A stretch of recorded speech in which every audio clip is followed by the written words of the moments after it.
हर दिन आपका मूड बिगड़ जाता है, लेकिन वजह कभी समझ नहीं आती। कभी चिड़चिड़ापन, कभी थकान, कभी दिमाग का ब्लैंक हो जाना और कभी बिना कारण उदासी।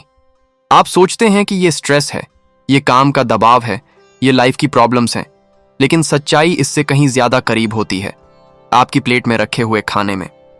हम अक्सर ये मान लेते हैं कि खाना सिर्फ पेट भरने के लिए है, लेकिन ये किताब हेल्थी फूड्स बराबर हेल्थी मूड्स बाय जेसिका क्लिस्की बताती है कि खाना ही वो फ्यूल है जो हमारे दिमाग की केमिस्ट्री, एनर्जी, फोकस और हमारे जज्बात तक को कंट्रोल करता है। यही जगह है जहां ज्यादातर लोग गलती करते हैं। भूखे रहकर काम करना, जल्दी में जो मिल गया वो खा लेना, स्ट्रेस में मीठा खा लेना और फिर सोचते रहना कि मूड इतना खराब क्यों है। अगर आप भी ये महसूस करते हैं कि आपका मन अब पहले जैसा हल्का नहीं रहता, आपकी एनर्जी अचानक गिर जाती है या छोटी सी बात आपको परेशान कर देती है, तो ये किताब आपकी सोच को पूरी तरह बदल सकती है।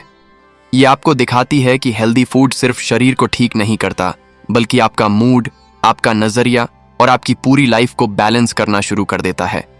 और यही मकसद है आपके अपने हिंदी ऑडियो बुक चैनल का, आपसे जुड़ना, आपको समझना और आपको वो जानकारी देना जो आपकी जिंदगी में सच में फर्क ला सके। अब हम इस किताब की गहराई में जाएंगे और देखेंगे कि कैसे हर चैप्टर आपको बेहतर खाने की तरफ और उससे भी ज्यादा बेहतर महसूस करने की तरफ ले जाता है। अंत तक जुड़े रहिए, क्योंकि अब शुरू होती है हेल्थी फूड्स बराबर हेल्थी मूड्स की चैप्टर वाइज यात्रा। Chapter 1, the story behind my passion.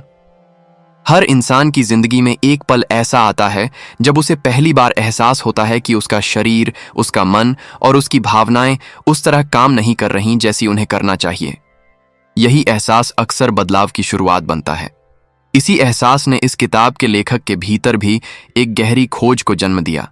एक खोज कि आखिर मन बार बार क्यों टूट जाता है, ऊर्जा क्यों अचानक खत्म हो जाती है और मूड क्यों बिना वजह बदलता रहता है। शुरुआत में उन्हें भी बाकी लोगों की तरह यही लगता था कि ये सब स्ट्रेस, काम का दबाव या लाइफ की जिम्मेदारियों का बोझ है। लेकिन धीरे धीरे ये समझ साफ होती गई कि असली समस्या उनसे कहीं ज्यादा गहरी थी। उनके दिन का हर उतार चढ़ाव, हर अच्छा और बुरा पल, हर शांत और बेचैन घड़ी एक अदृश्य धागे से जुड़ा था, खाने से। वे नोटिस करने लगे कि जब वे तेज, प्रोसेस्ड और जल्दी में खाया हुआ भोजन लेते तो कुछ घंटों में ही उनका मूड अनकंट्रोलेबल हो जाता। थकान जैसे अचानक हमला कर देती, दिमाग बोझिल हो जाता और छोटी सी बात भी भारी लगने लगती। इसके उलट जब वे सिंपल और नेचुरली प्रिपेयर्ड खाना खाते तो मन हल्का होने लगता, फोकस बढ़ने लगता और खुद पर कंट्रोल वापस आता महसूस होता। ये पैटर्न्स इतने साफ थे कि उन्हें अपने ही जीवन की कहानी 2 हिस्सों में बंटी दिखाई देने लगी। एक हिस्सा वो था जब खाना सिर्फ पेट भरने तक सीमित था। उस हिस्से में बेचैनी थी, अनियमितता थी, मूड स्विंग्स थे और एक लगातार चलती खालीपन की भावना थी।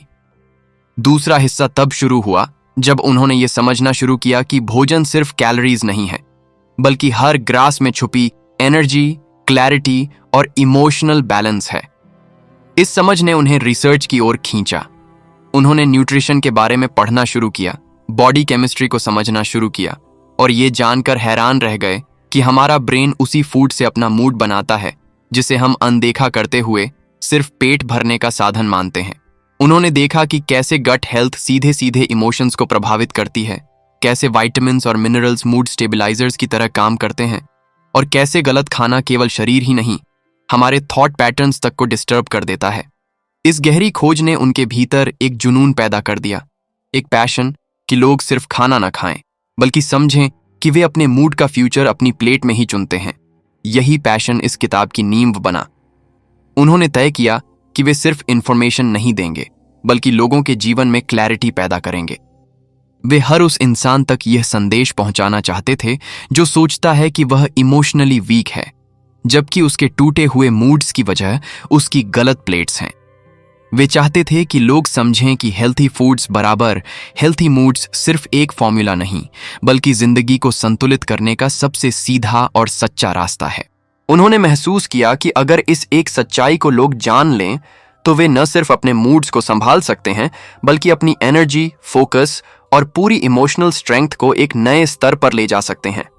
इस चैप्टर का मकसद यही है, आपको उस शुरुआत से परिचित कराना जहां एक साधारण सा एहसास, एक छोटा सा पैटर्न और एक सिंपल ऑब्जर्वेशन ने एक ऐसी अंडरस्टैंडिंग पैदा की जिसने पूरे जीवन का नजरिया बदल दिया।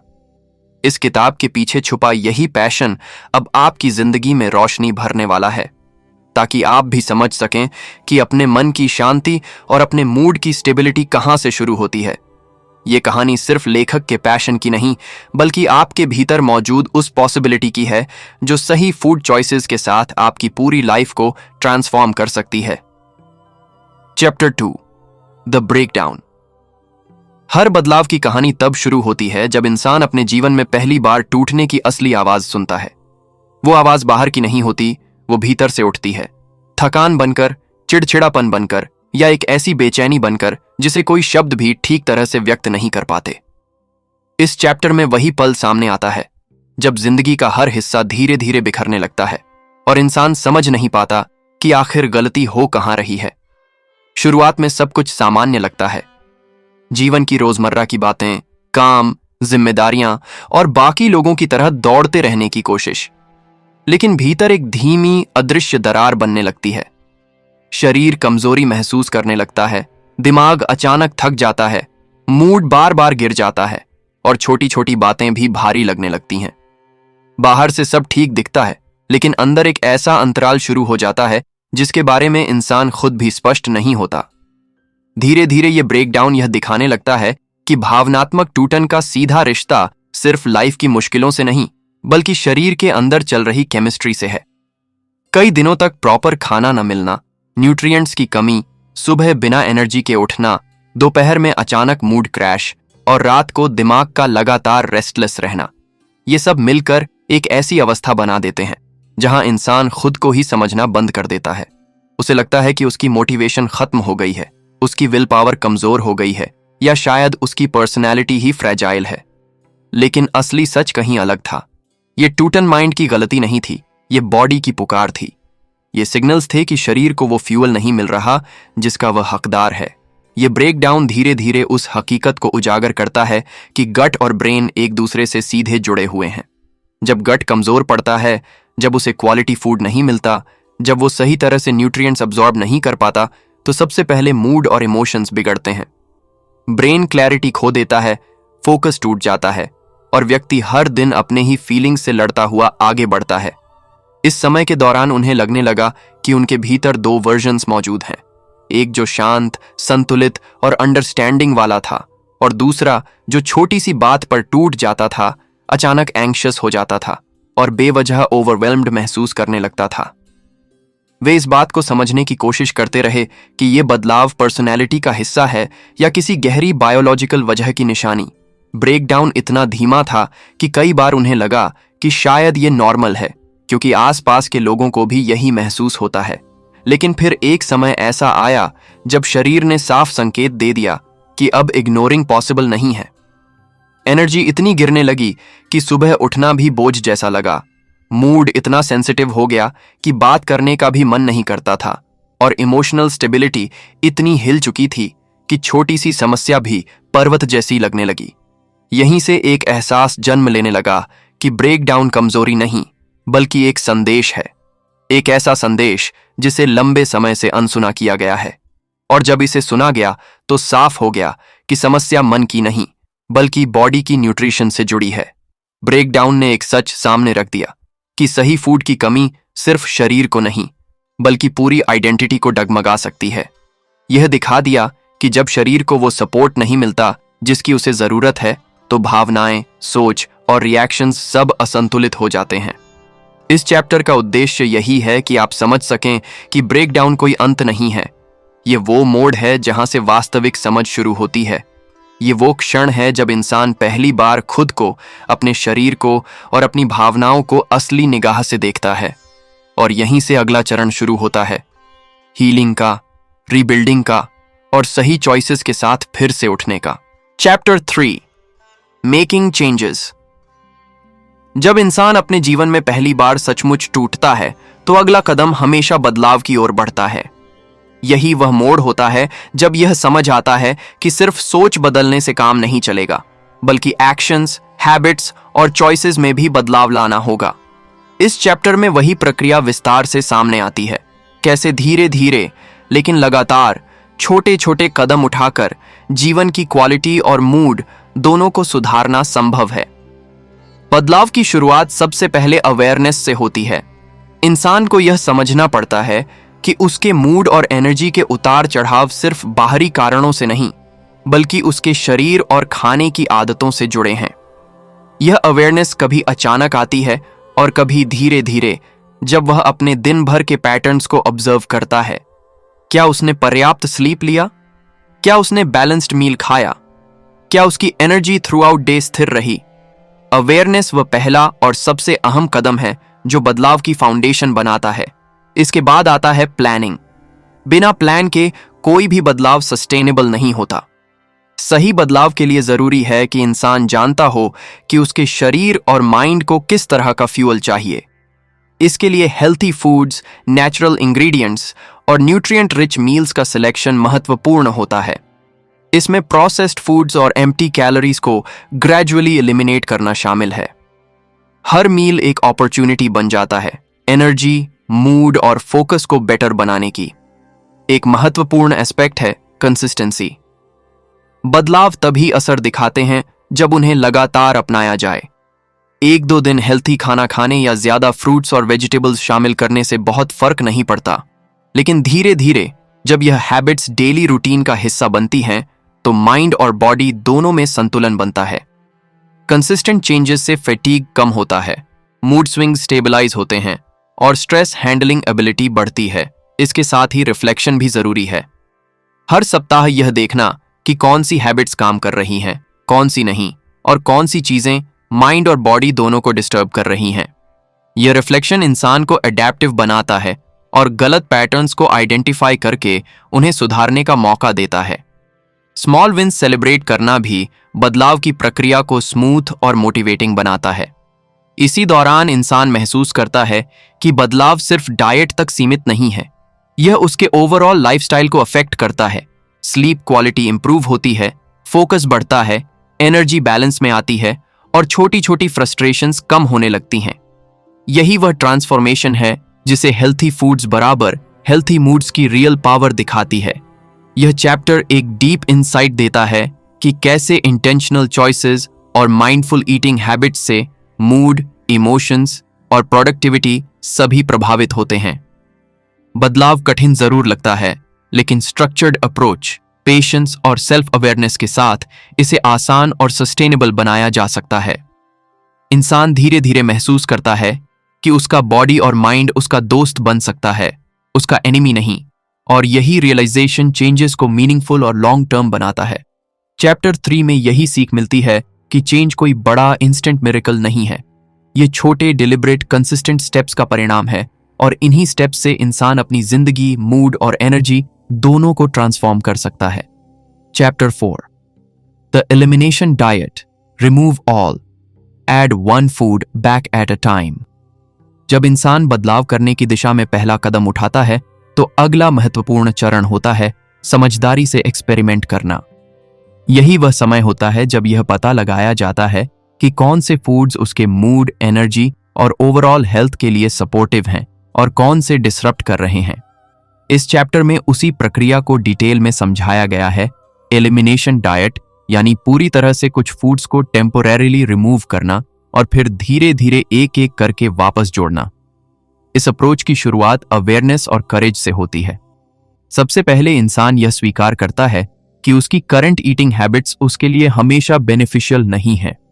Processed foods, refined sugar, heavy fats, caffeine और कभी-कभी डेयरी या ग्लूटेन जैसे कॉमन ट्रिगर्स उसके शरीर और इमोशंस पर असर डाल सकते हैं। इन्हें टेम्पोरेरीली रिमूव करना आसान नहीं होता, क्योंकि यह हैबिट्स ईयर्स से इनग्रेन्ड होती हैं और बॉडी इनिशियल फेज में रेजिस्टेंस दिखाती है। लेकिन यह रेजिस्टेंस नेचुरल है और इसे पेशेंस और अंडरस्टैंडिंग से मैनेज किया जा सकता है। एलिमिनेशन डाइट में हर फूड ग्रुप को सिस्टमैटिकली हटाया जाता है ताकि शरीर और माइंड दोनों को एक रीसेट मिल सके। कुछ दिनों में इंसान महसूस करता है कि एनर्जी स्टेबलाइज होने लगी है, डाइजेशन बेटर हुआ है, मूड स्विंग्स कम हुए हैं और क्लैरिटी बढ़ी है। इस प्रोसेस में स्मॉल डिस्कम्फर्ट्स भी आ सकते हैं, क्रेविंग्स, इनिशियल फैटीग या मूड फ्लक्चुएशंस, बट ये संकेत हैं कि बॉडी एडजस्टमेंट कर रही है। एलिमिनेशन के बाद सबसे क्रिटिकल स्टेप आता है, add one food back at a time. इसका मतलब है कि हर फूड को धीरे धीरे डाइट में वापस लाया जाता है और उसके इफेक्ट्स मॉनिटर किए जाते हैं।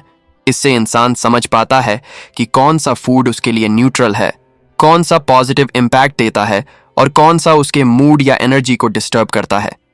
इस मेथड से डिसीजन मेकिंग साइंटिफिक और पर्सनलाइज्ड बन जाती है। यह अप्रोच सिर्फ फिजिकल हेल्थ के लिए नहीं बल्कि इमोशनल बैलेंस और कॉग्निटिव फंक्शन के लिए भी जरूरी है। जब इंसान यह जान लेता है कि उसके लिए कौन से फूड्स हार्मफुल हैं, तो वह स्ट्रेस, इरिटेबिलिटी और सडन एनर्जी क्रैशेस को प्रिवेंट कर सकता है। साथ ही उसे यह भी समझ में आता है कि हर इंसान की बॉडी यूनिक है और कोई यूनिवर्सल डाइट प्लान सभी पर काम नहीं करता। एलिमिनेशन डाइट एक तरह से सेल्फ डिस्कवरी का प्रोसेस बन जाता है। इंसान अपने बॉडी सिग्नल्स को समझना सीखता है, क्रेविंग्स और हैबिचुअल ईटिंग पैटर्न्स पर ध्यान देना शुरू करता है और धीरे धीरे माइंडफुल ईटिंग हैबिट्स डेवलप करता है। हर स्टेप में ऑब्जर्वेशन और रिफ्लेक्शन सेंट्रल है, क्योंकि यही स्टेप्स लॉन्ग टर्म चेंज और सस्टेनेबल मूड इंप्रूवमेंट को इंश्योर करते हैं। इस चैप्टर का मुख्य मैसेज यही है कि खाना सिर्फ भोजन नहीं बल्कि फीडबैक सिस्टम है। जब आप अपने बॉडी और माइंड की सुनना सीखते हैं, तब आप जान पाते हैं कि कौन सा फूड आपका एलाई है और कौन सा enemy. Remove all, add one food back at a time की यह स्ट्रेटजी इंसान को एम्पावर्ड बनाती है, उसकी मूड स्टेबिलिटी और एनर्जी लेवल्स को ऑप्टिमाइज करती है और एक ऐसा फाउंडेशन तैयार करती है जिस पर पूरी जिंदगी का हेल्थी और बैलेंस्ड लाइफस्टाइल खड़ा किया जा सकता है। Chapter 5, near and dear to my heart. जब इंसान अपने खाने और मूड के बीच के कनेक्शन को समझने लगता है, तब वह धीरे धीरे उन चीजों और फूड्स की तरफ भी ध्यान देता है जो उसके लिए सच में मीनिंगफुल और नर्चरिंग है। यही वह फेज है जब इमोशनल कनेक्शन, मेमोरीज और पर्सनल प्रेफरेंसेस की ताकत सामने आती है। इस चैप्टर में यही बताया गया है कि कैसे कुछ फूड सिर्फ न्यूट्रिशन के लिए नहीं बल्कि इमोशनल कंफर्ट, हैप्पीनेस और मानसिक सेटिस्फैक्शन के लिए भी जरूरी होते हैं। हम अक्सर भूल जाते हैं कि खाना सिर्फ कैलोरीज या न्यूट्रिएंट्स का स्रोत नहीं है। कई बार एक स्पेसिफिक डिश, फ्रूट या स्पाइस हमारे चाइल्डहुड, फैमिली ट्रेडिशंस या पर्सनल एक्सपीरियंसेस से जुड़ा होता है। यह कनेक्शन इतना डीप होता है कि केवल फिजिकल हंगर नहीं बल्कि इमोशनल हंगर भी सेटिस्फाई होती है। जब इंसान यह समझता है कि कुछ फूड्स उसके लिए सिर्फ फ्यूल नहीं बल्कि जॉय और कंफर्ट का सोर्स हैं, तो ईटिंग हैबिट्स में एक नेचुरल बैलेंस पैदा होता है। इस चैप्टर में यह भी एम्फेसिस किया गया है कि कभी कभी हमें अपने लिए इंडल्जेंस करने की भी जरूरत होती है। हेल्थी ईटिंग का मतलब रिजिड रूल्स या कंप्लीट रिस्ट्रिक्शन नहीं है, बल्कि इसका मतलब है माइंडफुल चॉइस, कि आप जानते हैं कौन सा फूड आपको खुशी देता है, कौन सा आपको एनर्जी और सेटिस्फैक्शन देता है और कौन सा सिर्फ टेम्परेरी प्लेजर देकर बाद में गिल्ट या फैटीग छोड़ देता है। इस समझ के साथ इंसान ग्रेजुअली अपने डाइट को पर्सनलाइज करना सीखता है। पर्सनल कनेक्शन को रिकॉग्नाइज करना एक इमोशनल अवेयरनेस भी लाता है। जब आप जानते हैं कि कुछ फूड्स आपके लिए नियर एंड डियर हैं, तो आप उन्हें गिल्ट फ्री एंजॉय कर सकते हैं, लेकिन साथ ही ये भी सुनिश्चित कर सकते हैं कि ये आपके ओवरऑल हेल्थ और मूड को डिस्टर्ब न करें। यही awareness long term sustainable habits बनाने में मदद करती है। इस फेज में रिफ्लेक्शन, ग्रैटिट्यूड और सेल्फ कंपैशन भी सेंट्रल हैं। हर मील को सिर्फ इनटेक नहीं बल्कि एक्सपीरियंस समझना शुरू होता है। यह प्रोसेस आपको अपने इमोशंस और बॉडी सिग्नल्स के साथ अलाइंड बनाता है। इंसान धीरे धीरे महसूस करता है कि खाना केवल पेट भरने का साधन नहीं बल्कि कनेक्शन, मेमोरी, जॉय और सेल्फ केयर का हिस्सा है। यह चैप्टर यह दिखाता है कि रियल ट्रांसफॉर्मेशन तब होता है जब हम न्यूट्रिशन और इमोशनल सेटिस्फैक्शन दोनों को इंटीग्रेट करना सीखते हैं। नियर एंड डियर फूड सिर्फ स्वाद या कंफर्ट तक सीमित नहीं रहते, बल्कि हमारी पर्सनैलिटी, मेमोरीज और इमोशनल बैलेंस को भी नर्चर करते हैं। यही अंडरस्टैंडिंग हेल्थी फूड्स बराबर हेल्थी मूड्स की डीपर विजडम को आपके जीवन में लागू करने में मदद करती है। इस फेज के साथ इंसान न केवल फिजिकल हेल्थ को ऑप्टिमाइज करता है, बल्कि अपने इमोशंस, सेटिस्फैक्शन और ओवरऑल हैप्पीनेस को भी स्टेबलाइज करना सीखता है। Chapter 6 the next 2 major foods to eliminate for good. जैसे जैसे इंसान अपनी ईटिंग हैबिट्स और मूड के बीच का गहरा कनेक्शन समझने लगता है, उसी समय अगले क्रिटिकल स्टेप की जरूरत महसूस होती है।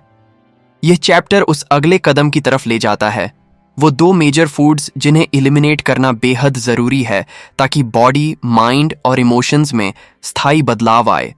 यह फेज आसान नहीं होता क्योंकि यह 2 फूड्स अक्सर डेली रूटीन में डीपली इनग्रेन्ड होते हैं और इन्हें छोड़ना इनिशियल फेज में चैलेंज जैसा लगता है।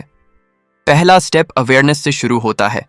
इंसान को समझना होता है कि कुछ फूड सिर्फ टेस्ट या कन्वीनियंस के लिए खाए जा रहे हैं, लेकिन वे एनर्जी लेवल्स, मूड स्टेबिलिटी और फोकस को डिसरप्ट कर रहे हैं। यह रियलाइजेशन जरूरी है कि लॉन्ग टर्म इमोशनल बैलेंस और मेंटल क्लैरिटी के लिए इन 2 मेजर फूड्स का एलिमिनेशन क्रिटिकल है। इसके बिना प्रीवियस प्रोग्रेस सस्टेनेबल नहीं रहेगा। इन फूड्स को एलिमिनेट करना सिर्फ फिजिकल डिटॉक्स नहीं है, बल्कि इमोशनल डिटॉक्स भी है। जब हम रिपीटेडली वही फूड्स कंज्यूम करते हैं जो सटल ट्रिगर्स बनते हैं, तो माइंड और बॉडी में माइक्रो स्ट्रेस एक्यूमुलेट हो जाता है। ये स्ट्रेस दिखता नहीं, लेकिन फैटीग, इरिटेबिलिटी और कंसंट्रेशन लॉस के रूप में महसूस होता है। इस चैप्टर में बताया गया है कि ये 2 फूड्स क्यों इतने पावरफुल हैं और कैसे उनकी हैबिचुअल कंजम्पशन हमारी ओवरऑल वेलबीइंग को प्रभावित करती है। एलिमिनेशन का तरीका स्ट्रक्चर्ड और डेलिब्रेट होना चाहिए। सिर्फ इंपल्सिवली छोड़ना काम नहीं करता। स्टेप बाय स्टेप अप्रोच अपनाना जरूरी है। पहले मेंटल प्रिपरेशन, फिर ग्रेजुअल रिमूवल और साथ में हेल्थी सब्स्टिट्यूट्स का इंट्रोडक्शन। यह process initial cravings, mood swings और ओकेजनल डिस्कम्फर्ट से भी गुजरता है, लेकिन यही फेज ग्रोथ और लॉन्ग टर्म स्टेबिलिटी की नींव रखता है। जैसे ही ये फूड्स हटाए जाते हैं, इंसान धीरे धीरे अपने बॉडी सिग्नल्स को बेहतर समझने लगता है। वह महसूस करता है कि एनर्जी स्टेबलाइज हो रही है, डाइजेशन इंप्रूव हो रहा है और सडन मूड स्विंग्स कम हो रहे हैं। यह स्टेज केवल एलिमिनेशन की वजह से नहीं, बल्कि माइंडफुलनेस और डिलिबरेट चॉइसेस के कारण भी इफेक्टिव बनता है। इस चैप्टर में एक और क्रिटिकल कॉन्सेप्ट समझाया गया है, रिप्लेसमेंट ओवर रिस्ट्रिक्शन। इसका मतलब है कि केवल फूड्स को हटाने पर फोकस न करें, बल्कि उन्हें ऐसे न्यूट्रिएंट रिच और सपोर्टिव फूड्स से रिप्लेस करें जो माइंड, बॉडी और इमोशंस को नरिश करें। यही अप्रोच सस्टेनेबल रिजल्ट्स देती है और रिलैप्स की संभावना कम करती है। इस चैप्टर का मकसद यही है कि इंसान रियलाइज करे कि ट्रांसफॉर्मेशन सिर्फ स्मॉल चेंजेस से नहीं आता, बल्कि सही, स्ट्रेटेजिक और इन्फॉर्म्ड डिसीजन से आता है। नेक्स्ट 2 मेजर फूड्स का एलिमिनेशन एक ऐसा पिवट पॉइंट है जो प्रीवियस लर्निंग्स को रीइंफोर्स करता है और आगे के चैप्टर्स के लिए स्ट्रॉन्ग फाउंडेशन तैयार करता है। इसके साथ ही यह फेज कॉन्फिडेंस और सेल्फ अवेयरनेस भी बिल्ड करता है, क्योंकि इंसान यह देख पाता है कि इंटेंशनल चॉइसेस से उसने खुद को कंट्रोल करने की ताकत हासिल की है। चैप्टर 6 हमें यह सिखाता है कि एलिमिनेशन केवल टेम्परेरी चैलेंज नहीं है, बल्कि long term freedom, emotional stability और सस्टेनेबल हेल्थ की शुरुआत है। यही वो स्टेज है जहां माइंडफुल ईटिंग का रियल पावर और प्रभाव महसूस होने लगता है। Chapter 7 your journey to healthy whole food and self care. जब इंसान एलिमिनेशन फेजेस और माइंडफुल चॉइसेस के माध्यम से अपने बॉडी और मूड के पैटर्न्स को समझ लेता है, तब अगला कदम होता है सस्टेनेबल लाइफस्टाइल की ओर बढ़ना। इस चैप्टर में वही यात्रा विस्तार से बताई गई है, कैसे हेल्थी होल फूड्स और सेल्फ केयर को इंटीग्रेट करके आप न सिर्फ अपने बॉडी को, बल्कि अपने माइंड और इमोशंस को भी नर्चर कर सकते हैं। सबसे पहले यह समझना जरूरी है कि हेल्थी होल फूड्स सिर्फ फिजिकल नरिशमेंट के लिए नहीं है, वे मूड स्टेबिलिटी, एनर्जी सस्टेन करना और मेंटल क्लैरिटी के लिए एसेंशियल हैं। जब आप प्रोसेस्ड फूड्स और एम्प्टी कैलोरीज की जगह होल फूड्स अपनाते हैं, जैसे fresh vegetables, fruits, whole grains, nuts और सीड्स, तो बॉडी को वो न्यूट्रिएंट्स मिलते हैं जो न्यूरोट्रांसमीटर्स, हार्मोन्स और ब्रेन केमिस्ट्री को बैलेंस करते हैं। इससे सडन मूड स्विंग्स, फटीग और इरिटेबिलिटी कम होते हैं। इसी साथ सेल्फ केयर की भूमिका भी सेंट्रल है। हेल्थी फूड हैबिट्स अकेले लॉन्ग टर्म रिजल्ट्स नहीं दे सकते। जब आप regular sleep, stress management techniques, hydration और माइंडफुल प्रैक्टिसेस जैसे मेडिटेशन या जेंटल एक्सरसाइज को अपनाते हैं, तो बॉडी और माइंड दोनों बेहतर तरीके से फंक्शन करने लगते हैं। यह होलिस्टिक अप्रोच आपकी इमोशनल रेजिलियंस और कॉग्निटिव फंक्शन को ऑप्टिमाइज करता है। इस जर्नी में ग्रेजुअल प्रोग्रेस और कंसिस्टेंसी सबसे महत्वपूर्ण है। कभी कभी इनिशियल फेज में क्रेविंग्स, ओल्ड हैबिट्स की पुल या माइनर मूड फ्लक्चुएशंस महसूस हो सकते हैं, लेकिन जब आप डिलिबरेट और स्ट्रक्चर्ड प्लान के साथ कंटिन्यू करते हैं, तो धीरे धीरे यह नया लाइफस्टाइल आपके लिए नेचुरल और एफर्टलेस बन जाता है। आप नोटिस करेंगे कि एनर्जी पीक लेवल्स पर होती है, फोकस लगातार रहता है और इमोशनल रिएक्शंस पहले की तुलना में ज्यादा बैलेंस्ड और कंट्रोल्ड होते हैं। जर्नी का एक और अहम हिस्सा ऑब्जर्वेशन और रिफ्लेक्शन है। हर वीक अपने meals, energy levels, mood patterns और इमोशनल ट्रिगर्स को मॉनिटर करना आपको सेल्फ अवेयरनेस और एम्पावरमेंट देता है। आप धीरे धीरे समझते हैं कि कौन सी फूड्स आपके लिए अलाइज हैं, कौन से हैबिट्स आपको पॉजिटिवली अफेक्ट करती हैं और कौन सी पैटर्न्स डिस्टर्ब कर सकती हैं। यह इनसाइट सस्टेनेबल चेंज को इंश्योर करता है। यह चैप्टर यह भी एम्फसाइज करता है कि सेल्फ केयर सिर्फ एक्सटर्नल रिचुअल्स तक सीमित नहीं है। यह माइंडसेट का हिस्सा है, एक एटीट्यूड कि आप अपनी बॉडी, माइंड और इमोशंस के लिए अकाउंटेबल हैं। जब आप यह माइंडसेट अडॉप्ट कर लेते हैं, तो हेल्थी होल फूड्स का इंटीग्रेशन नेचुरल हो जाता है और सेल्फ केयर प्रैक्टिसेस भी आपको गिल्ट फ्री और मोटिवेटिंग लगते हैं। चैप्टर 7 में यही कोर मैसेज है कि ट्रांसफॉर्मेशन सिर्फ फिजिकल हेल्थ तक सीमित नहीं है। यह एक कंप्लीट जर्नी है जिसमें फूड, माइंड, इमोशंस और सेल्फ केयर सभी अलाइंड होते हैं। यह जर्नी आपको एम्पावर्ड बनाती है, आपके मूड और एनर्जी को स्टेबलाइज करती है और लॉन्ग टर्म वेलबीइंग का फाउंडेशन तैयार करती है। हेल्थी फूड्स बराबर हेल्थी मूड्स की यह अल्टीमेट अंडरस्टैंडिंग तभी सच में इम्पैक्टफुल बनती है जब आप इसे अपने डेली लाइफ में इंटीग्रेट करते हैं और इसे एक सस्टेनेबल लाइफस्टाइल का हिस्सा बना लेते हैं। इस किताब ने हमें यह सिखाया कि हमारा मूड और हमारी एनर्जी केवल एक्सटर्नल सर्कमस्टेंसेस पर निर्भर नहीं करती, बल्कि हमारी प्लेट्स में रखे हुए फूड्स पर भी गहराई से निर्भर करती हैं। जब हम अपने बॉडी और माइंड को सही न्यूट्रिशन देते हैं, तब हमारा इंटरनल बैलेंस और इमोशनल क्लैरिटी खुद ब खुद बनती है। अब सवाल यह है, क्या आप सच में अपने खाने और अपनी भावनाओं के बीच के कनेक्शन को समझने के लिए तैयार हैं? क्या आप अपनी जिंदगी में वो बदलाव लाना चाहते हैं जो सिर्फ कैलोरीज बदलने से नहीं, बल्कि माइंडफुल चॉइसेस और सेल्फ केयर से आता है? सोचिए, अगर हर प्लेट आपके मूड और एनर्जी को डिफाइन कर सकती है, तो आप किस तरह की प्लेट्स चुनना चाहेंगे? इस किताब ने आपके भीतर भी वही अवेयरनेस जगाई है जो लेखक ने महसूस की थी, और अब यह आपका पर्सनल जर्नी बन सकती है। अगर आपको ये अनुभव और सीख पसंद आई हो, तो कृपया हमारे हिंदी ऑडियो बुक चैनल को लाइक करें, शेयर करें, सब्सक्राइब करें और बेल आइकॉन दबाकर जुड़े रहें, ताकि आप और भी ऐसी किताबों से जुड़ सकें और अपनी जिंदगी में नए इंसाइट्स ला सकें।